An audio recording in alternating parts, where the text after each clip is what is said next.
Hi there, Dr. Allison with Fringe, and let's get to it. How does red light therapy actually work? The best way to explain this is to put it into three categories, three basic categories. Meanwhile, knowing there are actually dozens of mechanisms that have been studied about how red and near infrared light, when absorbed through our skin or coming through our eyes, actually work. But we're going to put them into three categories.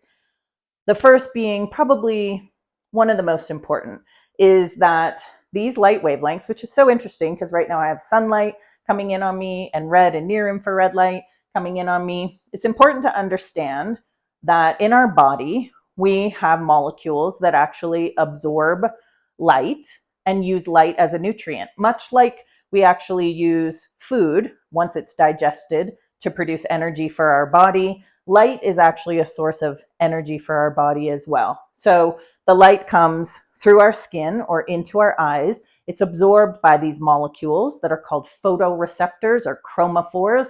We like to call them light sponges at Fringe. They absorb the light into the cells of our body.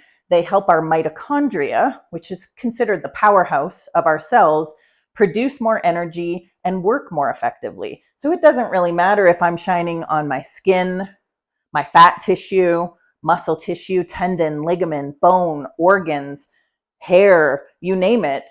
Any cell that can work more efficiently and produce more energy is going to be healthier and better for our body. And so that is the number one way that red light therapy and near infrared light therapy helps us. It helps our cells produce more energy, and healthy cells, no matter where they are in our body, are going to fight illness, disease, and work better for us.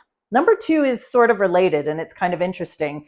This light actually creates a low dose stress to our cells as well, kind of like exercising. Exercising can create what's called a low dose metabolic stress. The fancy scientific term for it is hormesis.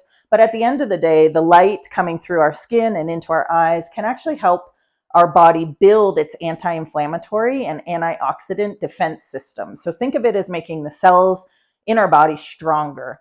And the third way, which is so unique and different, is that we also have those light sponges at the backs of our eyes. So this red wavelength that we can see in the visual spectrum coming in through our eyes is actually picked up by those light sponges at the back of our eyes, commonly called rods and cones, and creates a physiological change in our body that allows us to balance something called our circadian rhythm or sleep-wake cycles. So this red light, me experiencing this in the morning, in the evening, actually signals my body to regulate hormone production, sleep-wake cycles, immune responses, you name it.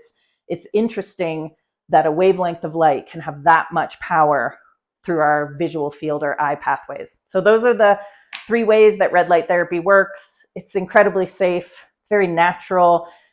We were designed and have lived with sunlight as therapy for thousands of years. And now in this modern world, we're just finding ways where we can get a little extra sunlight or supplementing these safe wavelengths from the sun in our days.